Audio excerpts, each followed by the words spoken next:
Bonjour, bonsoir à tous, vous qui regardez les vidéos, que ce soit le jour ou la nuit, ici DVD Pro Catch, et bien sûr, je repoursuis encore avec la WWE, donc je suis plus qu'au deuxième, et que je m'attaquerai au dernier, enfin pardonnez-moi, il faut que je le dise correctement, mais au dernier DVD de la WWE, qui concerne le DVD 24 heures après un show exceptionnel comme le WrestleMania. Que je ne vais pas vous le dire vu comment je sais bien que c'est un sujet que je vais en parler et que pour l'instant, je m'attaque au pay-per-view parce que ça ne s'appelait pas encore PLE, Premium Live Event, mais toujours PPV, pay-per-view bien sûr. Mais ce n'est pas du côté des États-Unis, vu comment ça dépasse l'autre frontière des États-Unis vers l'Arabie Saoudite. Oui, oui.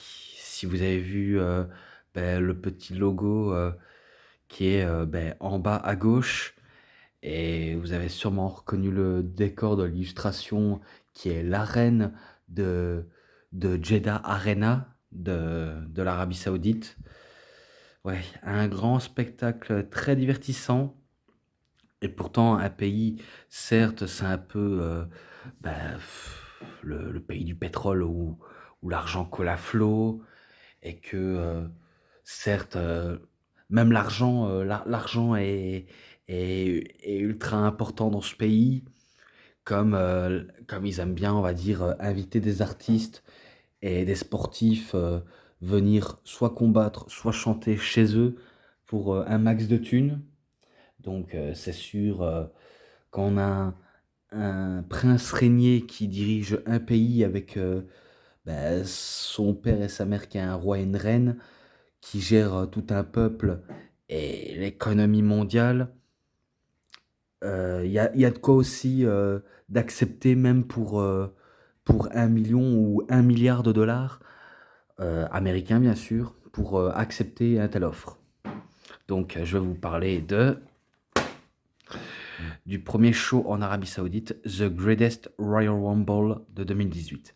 Alors, vu comment l'année de 2018, ils ont déjà eu un Royal Rumble, le premier Royal Rumble féminin avec masculin, et que c'est la première fois un Royal Rumble féminin qui est dans le main event, qui est tellement rare, et que là, pour la deuxième fois consécutive, c'est un Royal Rumble. Mais sauf que c'est pas, on va dire, pour remporter une place de WrestleMania, mais pour gagner la coupe et une petite stature surprise qui va avec la coupe, tout simplement pour les Saoudiens. J'ai pas d'autre explication à vous dire si ce n'est que voilà à quoi ressemble ce fameux résumé, en sachant que c'est pas non plus ce genre de pays que j'aimerais bien aller, surtout parce que on sait jamais, c'est un peu, les gens peuvent être parfois être terroristes, surtout quand c'est déclaration en arabe. Et j'ai rien contre les musulmans et les islamiques, hein, parce que je sais qu'il faut jamais les provoquer, sinon, un coup de chlasse, tu meurs, ou une calache, on n'en parle plus. Bref, vous avez compris, même si ça n'a, on va dire, aucun rapport.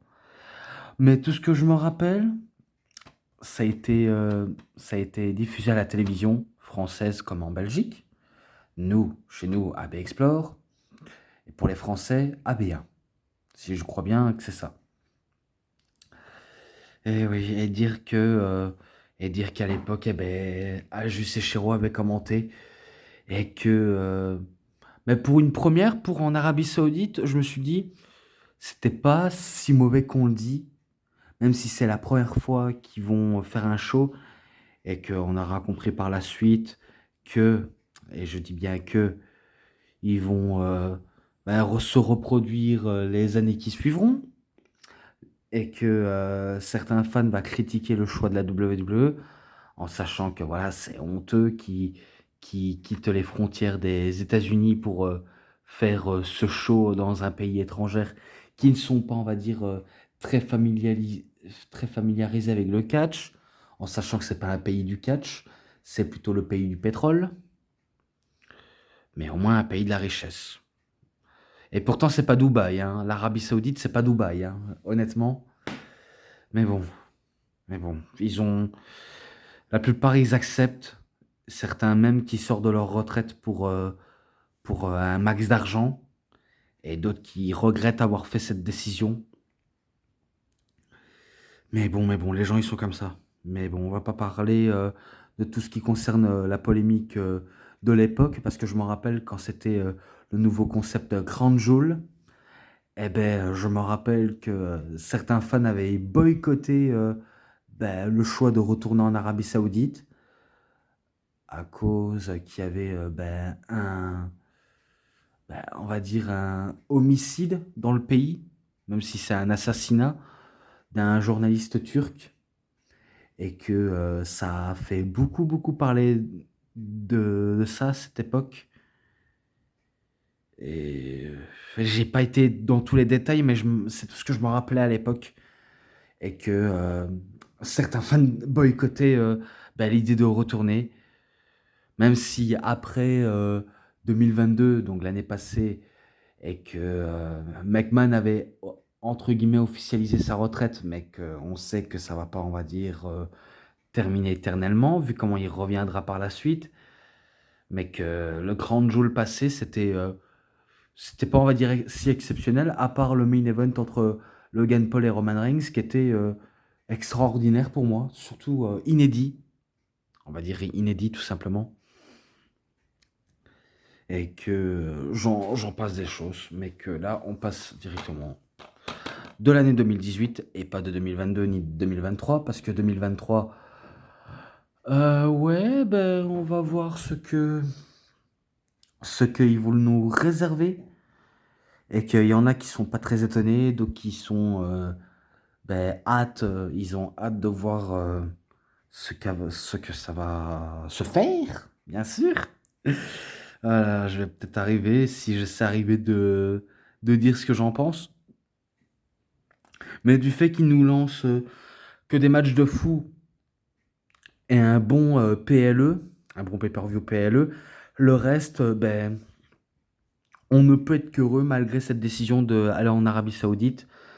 Bon, après, qui dirait non pour 1 million de dollars, hein, ou 2 millions, 3 millions, peu importe de zéro qu'il y a sur le carnet de chèques, qui refuserait?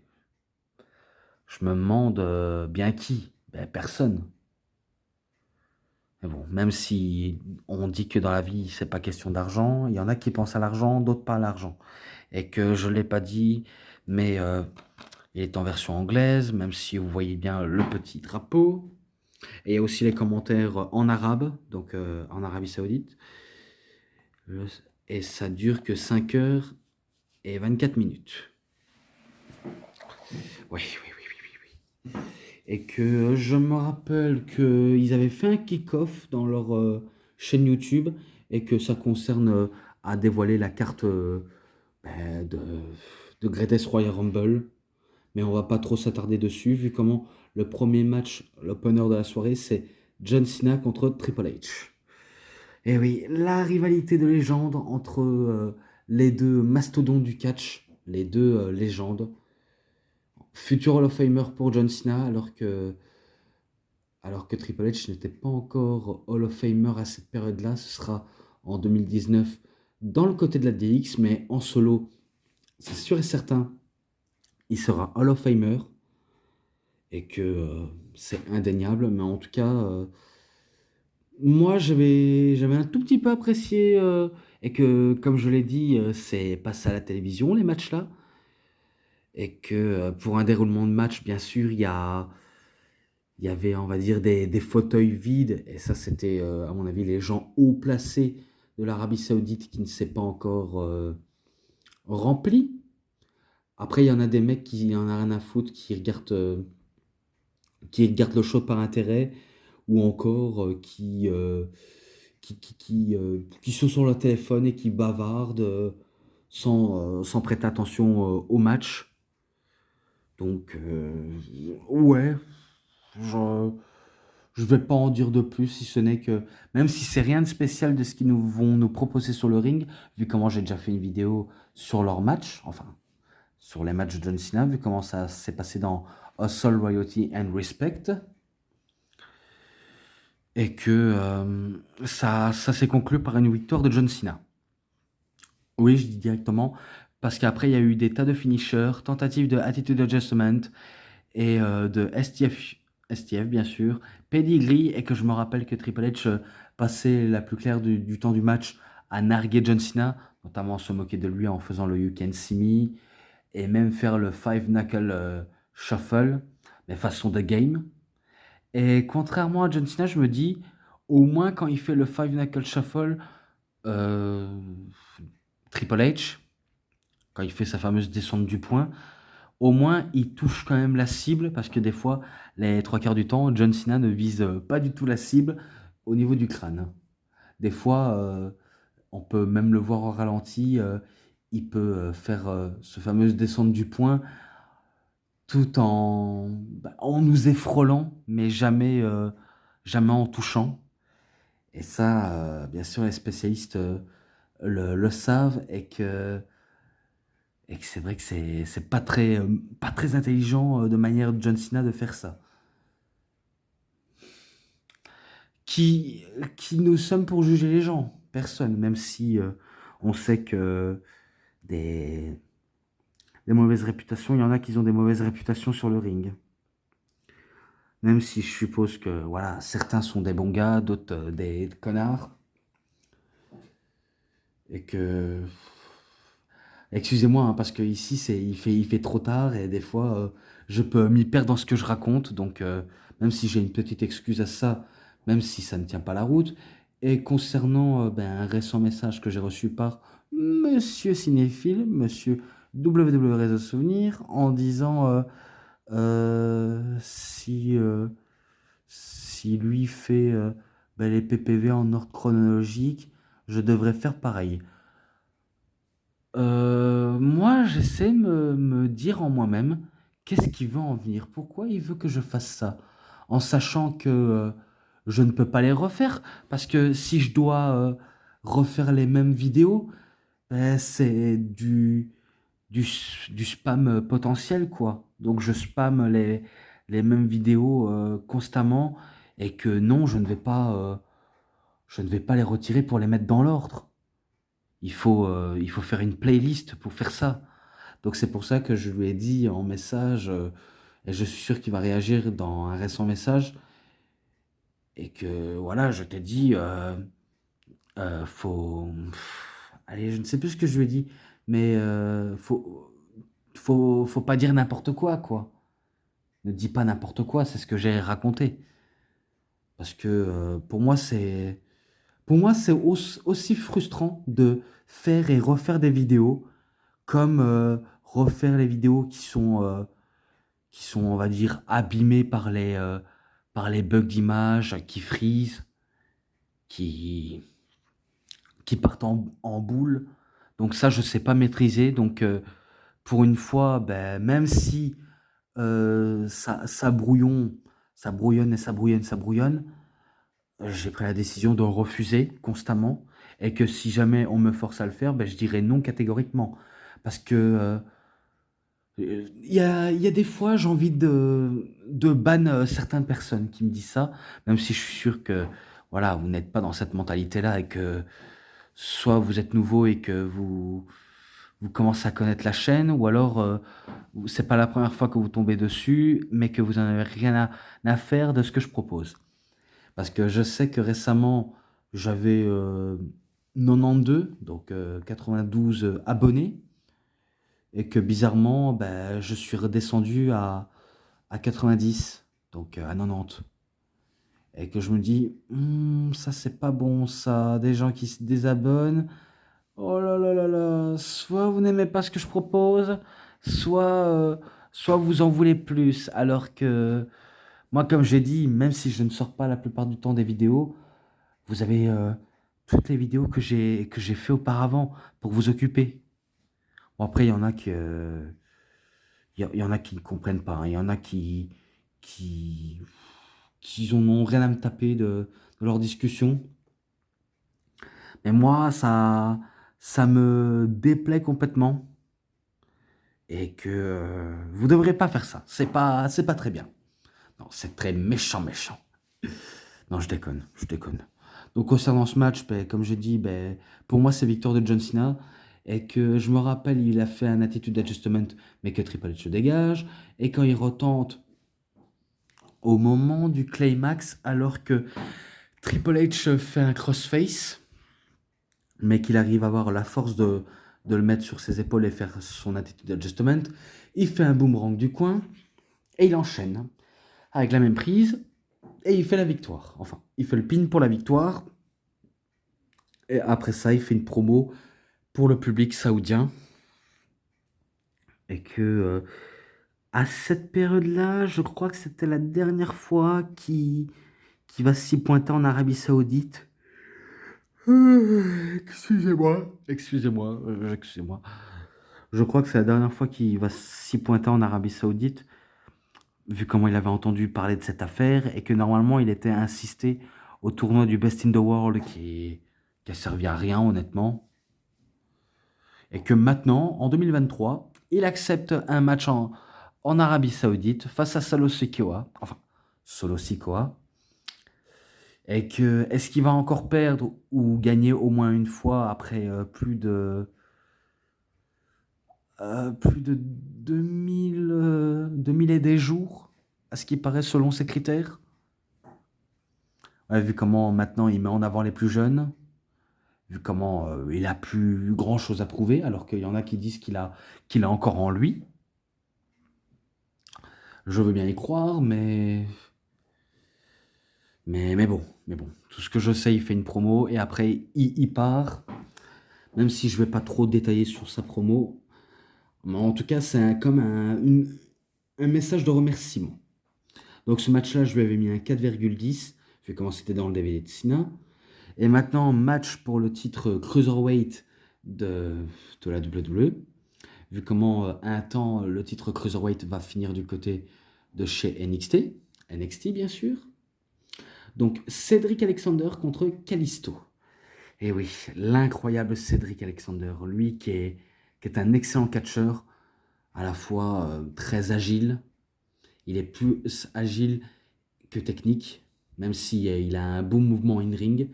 Et bien sûr, Kalisto, le catcheur masqué qui aurait pu être le successeur de Rey Mysterio, mais que il n'aura pas, on va dire, tout pris à Rey. Alors que lui aussi, il est bon et talentueux. Mais c'est dommage. C'est dommage pour Kalisto. Alors que là, il nous produit un très bon combat entre lui et Alexander. Le match était court en soi. De toute façon, même le match suivant, il va être très court. Mais qu'on a eu que des bons sellings dans le match entre les deux hommes. Je me rappelle des tentatives de saut acrobatique, des tentatives de prise très impressionnants, que ce soit de Alexander ou de Kalisto. Notamment ce springboard cannonball. Et ça, c'est quand, on va dire, il fait un genre de springboard, mais que ses pieds, ben, il fait le tour entre les cordes extérieures et qu'il arrive à effectuer ce mouvement. Alors là, c'est sûr, il faut vraiment être un gymnaste hors pair pour le faire, hein. Je suis presque sûr que Ricochet pourrait effectuer ce mouvement, hein. Même si ça m'étonnerait, en sachant que lui, c'est un sacré voltigeur, mais voilà quoi. Je ne pense pas qu'il arriverait à faire ce genre de manœuvre. Mais bon, j'en ai trop dit. Tentative de Salida Alonso, tentative de Lambarchek. Bref, les deux se donnent contre pour contre. Et quand Kalisto était persuadé que Alexander était groggy suite à un énorme coup de pied, eh ben, il décide de faire son Salida del Saut, mais Alexander avait vu ça passer, il décide de retourner la situation pour faire son Lambarchek pour la victoire. Donc c'est victoire de Cédric Alexander. Je lui mets un bon 3,80, j'ai bien apprécié. Malgré qu'il était court, j'ai bien apprécié. Maintenant, un match par équipe entre l'équipe bizarre, charogneux, de façon suprémative, enfin, de la suprimerie, quoi, contre le bar. Donc, l'équipe composée de Sheamus et Cesaro. Alors que de l'autre côté, ce sont, comme j'ai dit, l'équipe bizarre entre Bray Wyatt, le regretté Bray Wyatt, et The Broken Matt Hardy, ouais, le briseur Matt Hardy. Et que je suis sûr que ça vous dit quelque chose. Un petit intro broken avec le bruit d'une petite vitre qui casse et une voix trident qui fait Yeah, ouah, I will delete you.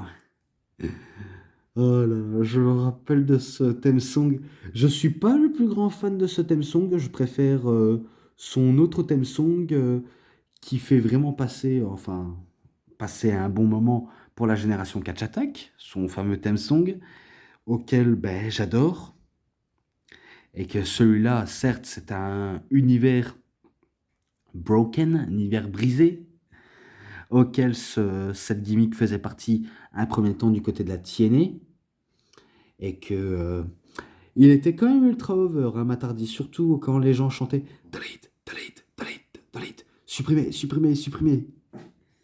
Donc il n'y a que lui qui a lancé ce concept, et que Bray Wyatt, par esprit de contradiction, décide de faire équipe avec Matt Hardy pour tourner face. Et d'ailleurs, je me suis dit, tiens, c'est bizarre de voir Bray Wyatt dans cette situation-là, en sachant qu'il a toujours été abus de sa personne, toujours être un leader, quelqu'un qui gère une secte de charognards, et que là, il se met à suivre la voie de Matt Hardy, même si je me rappelle les différents affrontements qu'ils ont eus, les deux hommes, que ce soit l'Elimination Chamber ou encore chez Matt Hardy, enfin chez la famille Hardy, auquel on a eu un combat cinématique, quasiment. Et j'ai pas trop...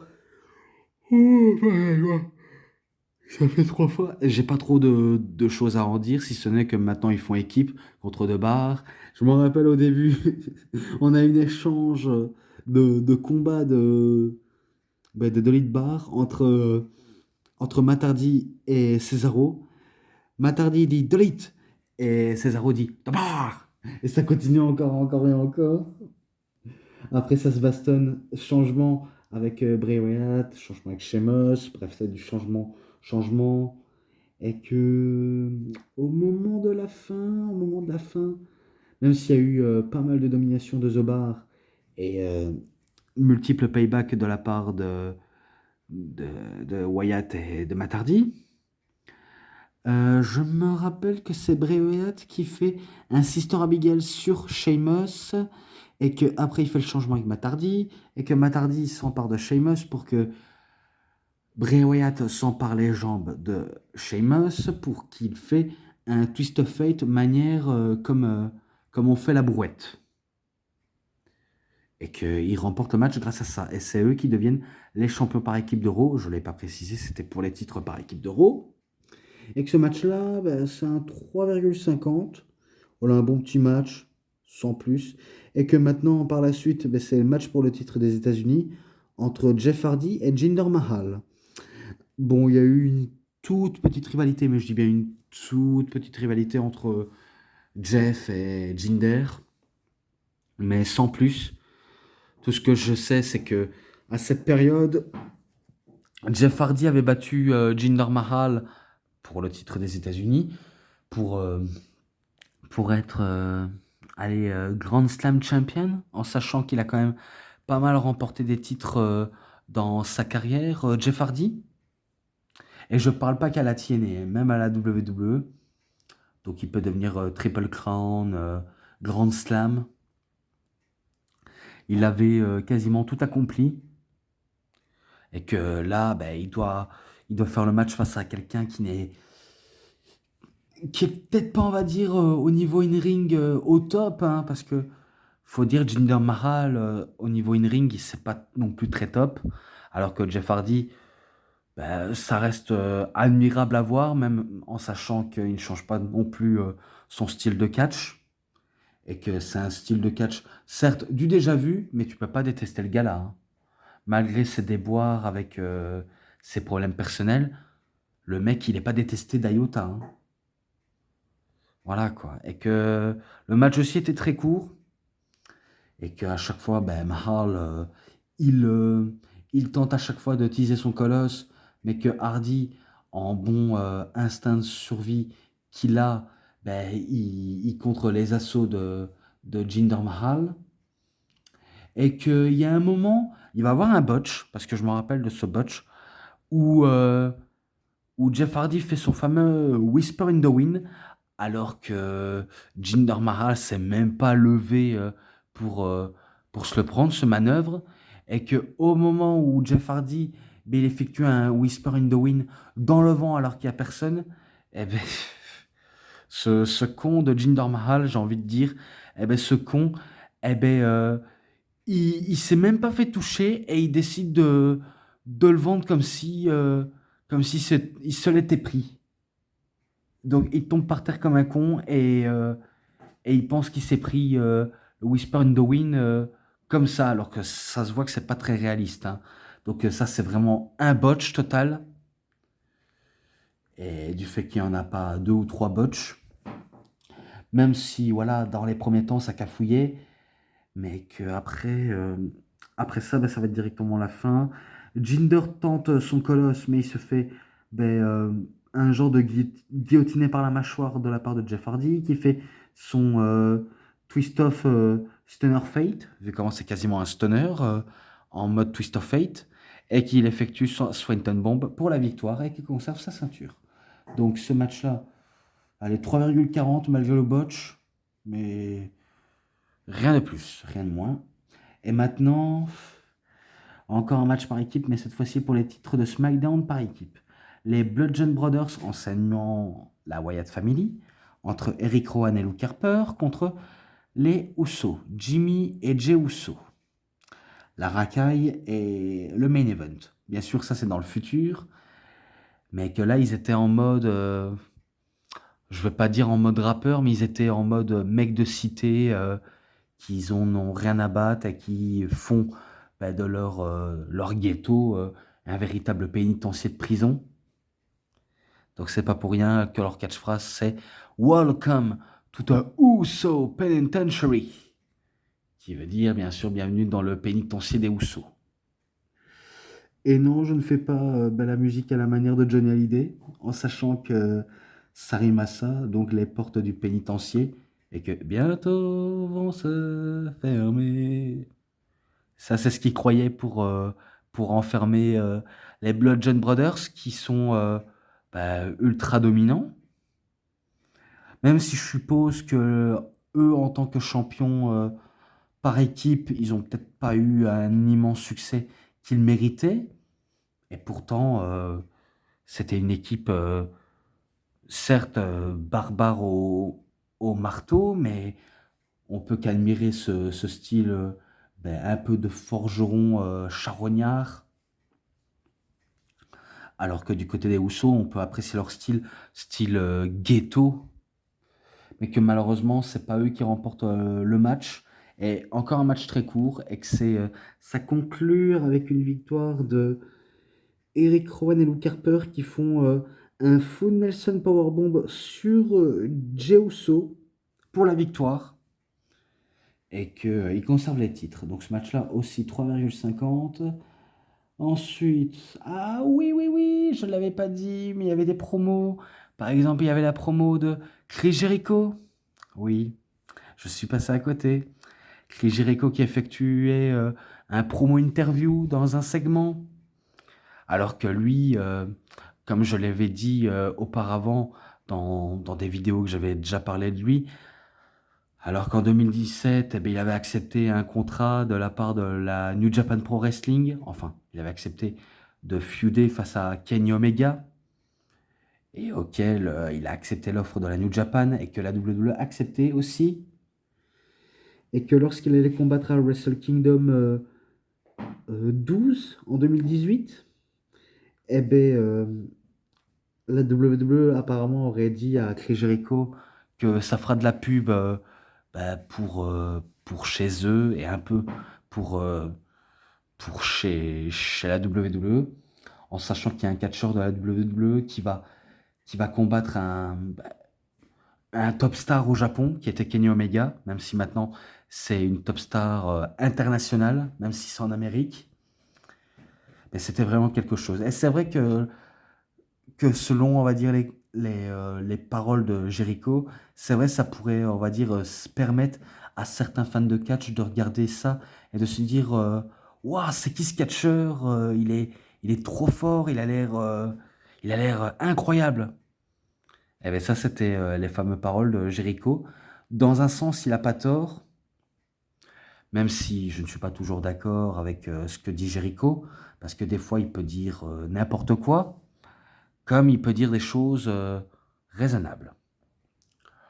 Ou encore, ben, vu comment il avait accepté quelques matchs au Japon, on sentait peut-être que son contrat avec la WWE allait se terminer, même s'il a dû accepter pour catcher au plus grand Royal Rumble, et que lorsqu'il se met en avant en disant qu'il va éliminer la plupart des catcheurs, qui va éliminer ceux qu'il aime bien, ceux qu'il déteste, il va citer les noms comme les Mojo Rawley, même l'idiot de Kevin Owens, Rey Mysterio, et j'en passe des gens qu'il a cités, et que je vais te dire, Tom, je serai le vainqueur du Grand Royal Rumble parce que je suis le meilleur au monde.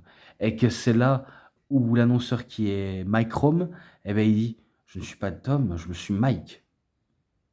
Et que là, Jericho, il nous fait son fameux remise en question en disant, tu sais ce qui arrive quand on répond au greatest of all time, au plus grand de tous les temps, hein, tu sais ce qui arrive? Et c'est là où il sort sa fameuse liste, il sort son stylo et il commence à dire, Tom, you just made a list! Je te rajoute sur la liste! Et après, il voit un mec derrière la caméra qui dit, eh, pourquoi ça te fait rire, toi? Je te rajoute sur la liste! Après, l'autre maquilleur, je rajoute sur la liste. Et après, il dit the clown Krusty. Krusty le clown. Qu'il ajoute sur la liste alors que, voilà, on sait que c'est dans les Simpsons, mais il est con. Mais bon, il nous fait bien marrer. C'est vrai qu'à cette période, il nous faisait marrer avec la liste et que maintenant, ben, il nous fait moins rire du tout, en sachant que maintenant, ben, il est un grand réinventeur. Il sait comment se réinventer. Après, on a eu la promo de Daniel Bryan, comme quoi que c'est un des plus grands Royal Rumble de tous les temps auquel il va participer. Et que, est-ce qu'il est sûr de gagner? Eh bien, c'est un yes, comme il le dit. Et après ça, ben, là, je passe directement au match de l'échelle pour le titre intercontinental. Donc, Seth Rollins contre Le Miz, contre Finn Balor, contre Samoa Joe. Donc, quatre personnes, tous une lutte sans merci pour la ceinture. Et non, ce n'est pas une blague, c'est juste pour la gloire, la glorifier de la ceinture. Et moi, je vais boire un petit coup.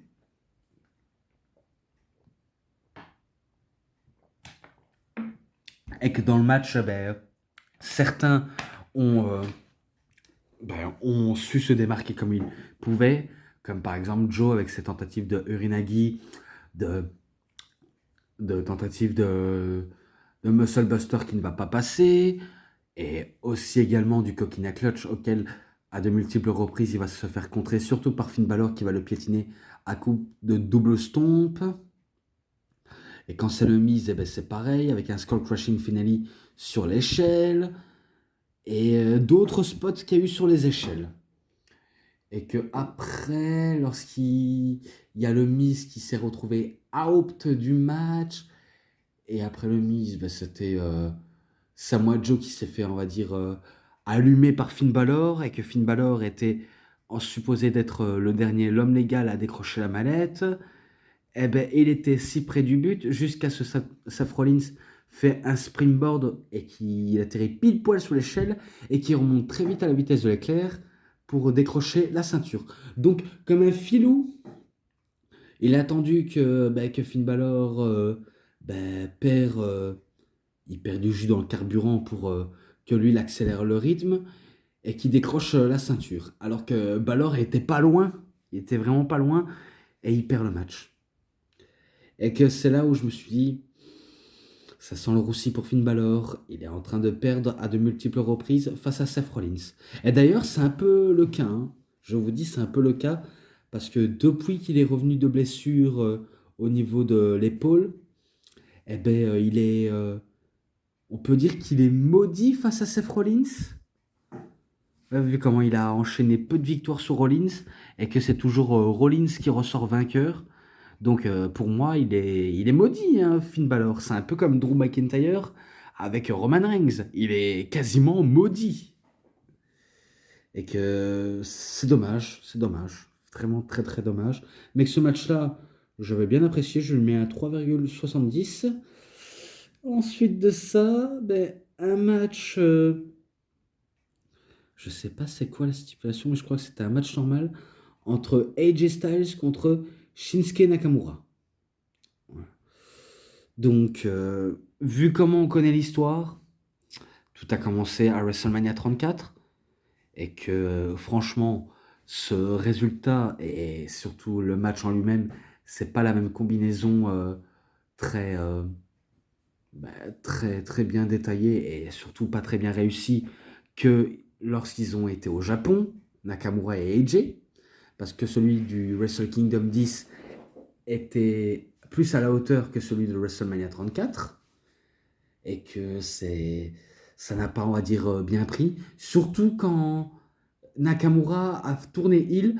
En soi, j'ai pas de problème. C'est vrai qu'il a un côté heel Nakamura et que depuis tout ce temps, il ne fait que s'acharner sur les parties intimes de AJ Styles et qui, ouais, il aime bien l'encastrer à chaque fois qu'il le voit et qu'il aime bien lui mettre des Kinshasa dans la tête quand ça l'arrange et que lorsqu'on lui fait des demandes interview, eh ben, il répond No speak English. Je ne parle pas anglais. Parce que, oui, c'est pas sa langue maternelle, mais au moins il connaît quelques mots en anglais. C'est juste qu'il aime bien se jouer de ça en disant je ne parle pas anglais. Donc il aura beaucoup joué avec les nerfs de AJ, mais que ça aurait pu se terminer en Arabie Saoudite. Et peut-être que Nakamura aurait pu remporter le titre, mais qu'ils n'ont pas voulu tenter le risque. Dommage. Et que il y a eu beaucoup d'animosité dans le match, hein. Un Nakamura provocateur qui cherche à faire perdre les plombs à AJ, alors que AJ, ben, c'est sûr, il va péter les plombs, mais de manière dans le bon sens du terme, dans lequel il va se débarrasser de Nakamura. Mais qu'au final, même si le match était bon en soi et qu'il y a eu des multiples prises, donc ça c'est indéniable, pour moi je ne le mettrais pas en note plus bas. Ce serait trop cruel de mettre un note plus négatif, alors que les deux peuvent être très bons. De AJ Nakamura, hein, parce que je l'ai peut-être pas dit, même si j'avais un peu parlé de Jericho quand il a été à la New Japan Pro Wrestling. Eh ben, sachez que l'année passée, en 2022, eh ben, c'était au tour de Nakamura ben, d'aller au Japon, de catcher contre l'un de ses mentors, de ses maîtres, de ses idoles, un certain de Great Muta, Keiji Muto, mais sauf que il a catché du côté de la Noah. Et qu'il a été, on va dire, désigné en tant que fier représentant de la WWE, un peu comme Jericho aussi, comme fier représentant. Et que, résultat, ben, c'est Nakamura qui avait gagné face à Keiji Muto. Je n'en dirai pas plus, mais quand il revient aux States et qu'il entame une rivalité face à Seth Rollins, il perd deux fois la confrontation. Mais je suis sûr qu'il n'est pas fini. Voilà, pour moi, il n'est peut-être pas fini. Un jour ou l'autre, il sera champion du monde. Je l'espère en tout cas. Alors qu'à l'époque et aujourd'hui, ben, je pense qu'on ne peut pas espérer de le voir champion. Et que malheureusement, ça s'est clôturé par un double décompte extérieur, en sachant qu'ils ont continué à se battre à l'extérieur et qu'ils se sont mis sous la tronche. Voilà, j'ai rien d'autre à dire. Et que AJ est toujours champion. Donc ce match-là, je lui avais mis un 4,5. Je lui avais mis un 4,5. Ensuite, ben, je repoursuis avec l'Undertaker contre Rusev. C'est quasiment un match handicap pour l'Undertaker. Et que c'est vrai que face à Rusev, c'est assez surprenant, en sachant qu'il n'y a pas de construction à ce match. Donc voilà, ça a été mis comme ça du jour au lendemain, le match-là. Je suis presque sûr. Même si Rousseff, il était ultra over envers le public quand il chantait Rousseff Day, Rousseff Day, grâce à Aiden English qui fait un formidable boulot au micro, vu comment le gars, il a vraiment une voix tellement shakespearien, vu comment il se fait appeler ben, le son de Shakespeare, vu comment il chante tel un grand artiste. Et que c'est vrai que j'aime bien comment il chantonne comme ça en faisant une présentation. Parce que c'est vrai il est incroyable, Aiden English.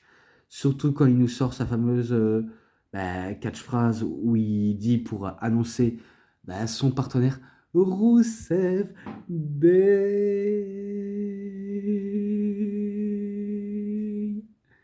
Oh là là, il a une voix tellement shakespearienne que c'est pas pour rien qu'on l'appelle un artiste ancien, alors que Nakamura, ben, lui, c'est un artiste dans l'art, c'est un artiste des arts martiaux mixtes, des arts martiaux en tout genre, de taekwondo, de sabre et du karaté, et j'en passe. Bref, c'est un spécimen.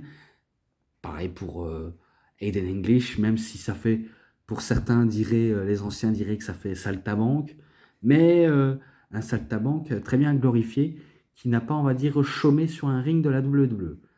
Car certes, il est très bon en promo de... Ouais, parce que quand j'écoute, c'est vrai qu'il est bon en promo et que il a, il a ce style tellement, tellement, je sais pas si c'est unique ou spécial ou tellement original, mais il dégageait quelque chose. Et que maintenant, Aiden English n'est plus catcheur, mais commentateur à Impact, vu comment on sait bien que bientôt ce sera TNA, je l'espère de tout cœur. Concernant le match en lui-même entre l'Undertaker et Rusev, c'est pas si incroyable, à part qu'il y a quelques offenses de Rusev, mais que ça n'atteint pas l'Undertaker, que lui, on sait, il se fait allumer, il revient toujours en force, et il ne se laisse pas piétiner, même face à la brute bulgare, quoi. Et qu'à un premier temps, il va mettre Rusev dans le cercueil avec un simple chokeslam, et il s'occupe aussi de Aiden English, qui voulait à chaque fois aider son partenaire à remonter dans la pente dans le match, mais qui se fait accueillir par un Tombstone Piledriver, et que lui aussi se retrouve dans le cercueil, et que l'Undertaker ferme le cercueil, et c'est lui qui remporte le match. Voilà, tout simple, ça va tout seul. Je lui mets quand même un 3,60 malgré tout. Voilà, je préfère le mettre ça, voilà, vu comment c'est pas si dégueulasse que ça. Il y en a qui me diront non, mais t'es fou, il faut un peu baisser, vu comment le match est pas ouf. Oui, on peut dire qu'il était pas ouf dans un sens où c'est le match où on s'attend le moins, mais mais que le nom du vainqueur, on s'y attendait. C'est fort et certain. Et c'est sûr. Maintenant, ben, match en cage pour le titre universel. Brock Lesnar contre Roman Reigns. Alors, ça non plus dans ce match-là, rien d'autre à raconter, si ce n'est que Roman Reigns, vu comment il n'a pas oublié son déboire de WrestleMania 34 avec un public qui se rejette totalement contre lui, et aussi contre Brock Lesnar, car Brock Lesnar, il commence à en avoir rien à foutre et qu'il était quasiment sur le départ de l'UFC, jusqu'à ce qu'on apprend qu'il a signé un contrat très juteux. Et c'est de 10 millions de dollars à cette période-là. 10 millions. ou même voire plus. Bref, Brock Lesnar, c'est le catcheur le plus mieux payé et il n'y a pas à dire, ben, 10 millions. 10 millions. Je suis sûr que même en Arabie Saoudite, il en toucherait 10 fois plus que 10 millions. Et, euh, et concernant ça, vu comment Roman Reigns, il n'a pas digéré ça, il ne fait que s'acharner sur Lesnar en le faisant des spears, même si à chaque fois, Brock Lesnar le fait calmer en le faisant un F5, en tentant des German suplex, mais que Roman Reigns ne lâche pas l'affaire, il revient en force avec des Superman Punch, des tentatives de spear, même s'il a voulu tenter de tomber, il n'a pas réussi à vaincre la bête, jusqu'à ce qu'on passe au spot final, où Roman Reigns fait un spear sur Brock Lesnar en faisant passer à travers la cage. Et qu'au moment où il fait le spear et que la cage, enfin une partie de la cage s'effondre sur le sol, et ça c'est que les filets de la cage, on voit Roman Reigns qui touche en premier le sol et que Brock Lesnar, il n'a pas encore touché le sol à part sa peau. Mais sinon, on voit bien que c'est Roman Reigns qui a mis les pieds en premier. Donc ça aurait pu être lui le champion universel. Mais bon, de toute façon, même s'il aurait été champion, il serait reçu une vague de huées, hein. Et que, et que ces victoires de Brock Lesnar par décision de l'arbitre, vu comment, entre guillemets, c'est lui qui a touché le sol en premier et pas Roman Reigns, alors qu'on voit bien dans le replay, on le voit très très bien, et que ce match-là, il est présent dans The Shield Justice for All. Voilà, j'ai pas besoin d'en dire plus. Et maintenant, on passe au dernier du PPV, du pay-per-view, le fameux Battle Royale de 50 personnes. Voilà, à l'époque c'était 30, ou encore à un temps c'était 40 personnes, mais maintenant 50 personnes. 50 catcheurs qui ont y participé. Le premier, c'est Daniel Bryan qui va participer premier. Et que, contrairement à ce qu'on croit, parce qu'aujourd'hui, on dit que c'est Gunther qui a dépassé la longévité du match d'un Royal Rumble en restant plus longtemps. Ouais, parce que on dit que c'est lui qui a battu le record de Rey Mysterio, mais en vérité, par-dessus tout, en vérité, ça je vous le dis directement, c'est Daniel Bryan qui a battu le record.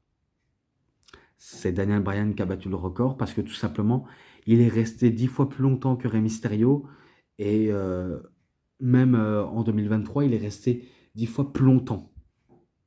Vous me croyez sans doute pas, pourtant c'est la vérité. Il est resté plus longtemps que ces deux mecs. Je vous le garantis. Mais vu comment il est plus à la WWE, on dit, voilà, c'est Gunther qui a battu le record de Rey Mysterio. Et que nous, en tant que fans, on sait que c'est Daniel Bryan. Voilà, on n'est pas dupes. Et que ce que pense la WWE, c'est un peu mensongère. Même si un catcheur n'est plus de cette fédération, je n'y crois pas du tout. Bon, après, les enchaînements des catcheurs va se poursuivre. Et il y a même aussi Hornswoggle qui va participer, mais qui va se faire éliminer très rapidement par Tony Nese et Dolph Ziggler. Même Tony Nese, il va se faire éliminer. Ziggler aussi. Et j'en passe des catcheurs qui vont se faire éliminer. Et notamment ce grand Royal Rumble, il est notamment connu, et quand je dis bien il est connu, certes, il n'est pas seulement connu pour le nom du vainqueur du Royal Rumble, pas que ça, mais il est aussi connu pour la chute du Royal Rumble. Oui, vous allez peut-être comprendre, parce que c'est là où Titus O'Neil, il arrive, je ne sais plus en combien de positions, mais je sais bien que c'est à son tour de faire son entrée. Vous savez que la plupart des catcheurs adorent courir pour prendre un peu de la vitesse, pour éviter de perdre moins de temps et de très vite combattre dans le Rumble pour être un feu follet dans le match. Mais dans le cas de Titus, il a fallu qu'il trébuche pour qu'il glisse vers l'extérieur du ring et qu'il est rentré comme une lettre à la poste. Et que je me rappelle, quand j'avais vu ça à la télé, je me suis dit, oh, tu sais, qu'est-ce qu'il fait? Il va ramener un objet, il, il va faire un Extreme Royal Rumble. Ah, je serais pas contre l'idée de voir ça. Eh bien, en fait, on apprend dans un replay que il a glissé et qu'il a atterri ben, dans le ring, quoi. À l'extérieur du ring. Enfin, il est passé sous le ring, dans les jupes du ring, en fait. Et que je me rappelle que les commentateurs, ils ont commencé à se foutre de la gueule de Titus O'Neil. C'est vrai que quand en voyant ça, on a envie de rigoler, mais on se moque pas, quoi. Donc, tout simplement, il a glissé ben, vers les jupes du ring et il faut ricaner. C'est Michael Cole, Corey Graves et JBL qui vont se foutre de sa gueule. Et que je me rappelle, ils ont montré 4 fois le replay. Ok, il a tombé une première fois, mais arrêtez d'abuser, les mecs. Donc voilà, notamment ce Grand Royal Rumble est connu pour la glissade de Titus O'Neil et que il est rentré dans l'histoire.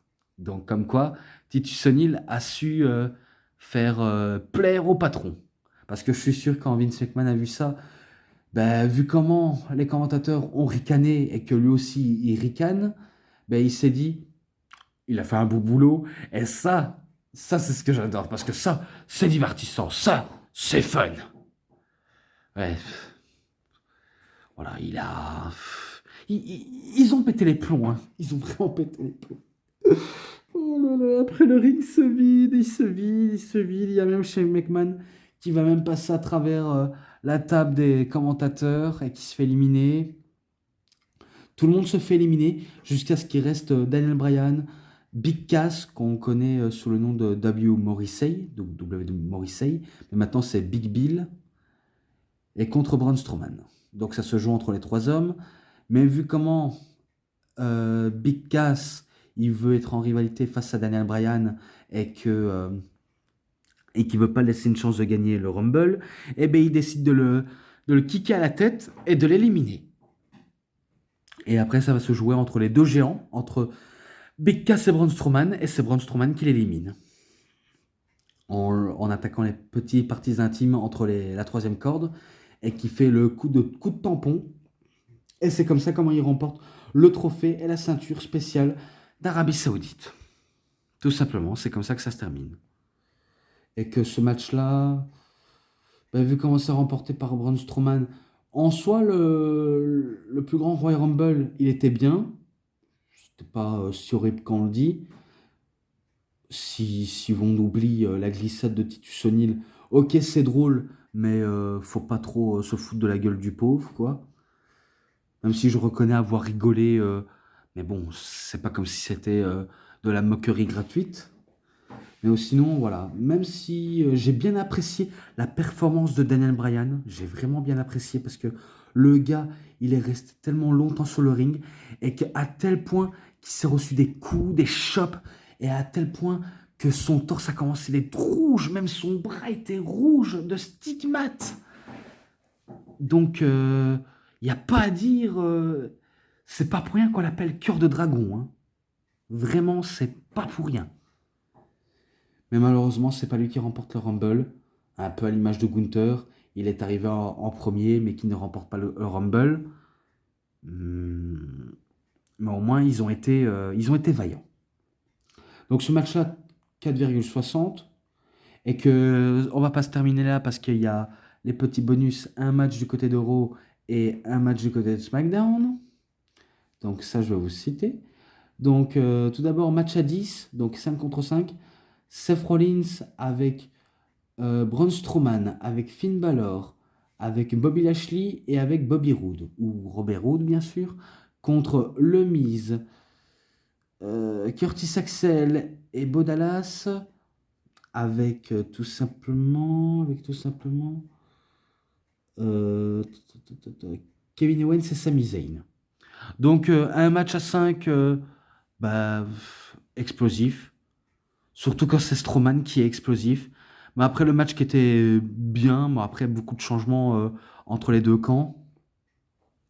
Moi je m'en rappelle, c'est plutôt de la fin, quand le Miz voulait faire le blind tag avec soit Curtis Axel ou Bo Dallas, eh ben, je me rappelle que Curtis Axel, ben, il s'éloigne du ring pour éviter de faire le changement avec le Miz, vu comment ça fait un peu partie du Mistourage, et ils ne veulent plus être le laquais du Miz. Et après, c'est Bo Dallas qui s'éloigne de The Miz, et c'est comme ça que la B-Team va être créée. Et du coup, ben, on donne la victoire à l'équipe des Face, donc des gentils, par Braun Strowman qui fait son Running Power Slam. Donc victoire des Face, ce match-là, c'est un 3,70 ou 70, bien sûr. Ensuite, un match à 3 contre 3. The Club, ou The Phenomenal Club, bientôt surnommé, dit aussi du futur, donc les Originals Club. AJ Styles et les Good Brothers, que sont Gallows Anderson, Luke Gallows et Carl Anderson, contre Shinsuke Nakamura, Rusev et Aiden English. Ah, aussi un match court, mais sauf que du côté de Raw, il n'était pas si court que ça.